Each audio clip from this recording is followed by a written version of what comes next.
Okay, so another thing to look at, we'll switch rigs here, would be if you're saving your parameters for certain effects and you're worried that you may accidentally use the save settings and you won't remember to use save settings as, something you can do is lock the settings file.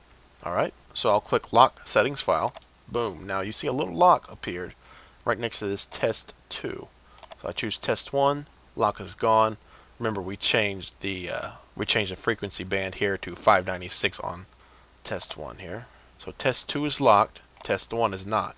So if I go to test 2 and I change some settings here, I'll just change a bunch of them. Alright. And now you see save settings grayed out. Can't choose it. So if you're afraid you won't remember to use save settings as every time, it's probably a good idea to make sure you lock your settings files so you don't accidentally make major changes and then overwrite them. So we'll go back to the test 2 default here. And of course, if you make some minuscule changes and it sounds so much better, you want to use that as the new, say, test 2 file, then you can always come back here, unlock the settings file, and then save the setting.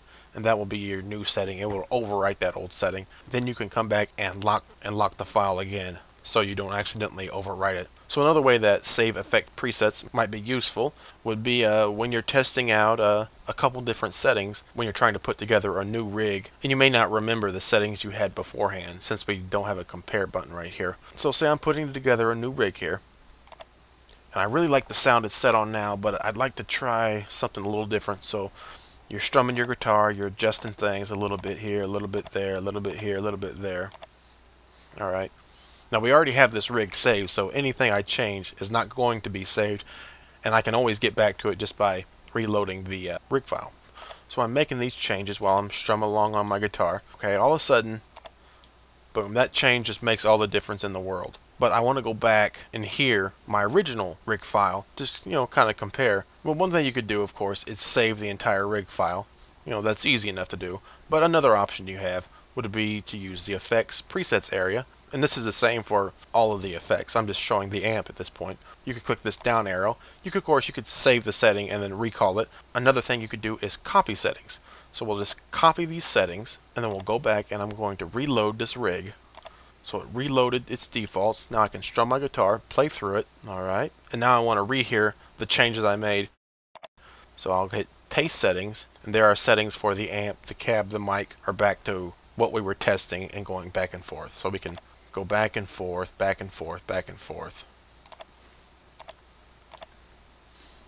You can also do that same thing with, say, a factory rig setting. So say I like this compressor setting, but I don't want to save a whole file with just the compressor setting.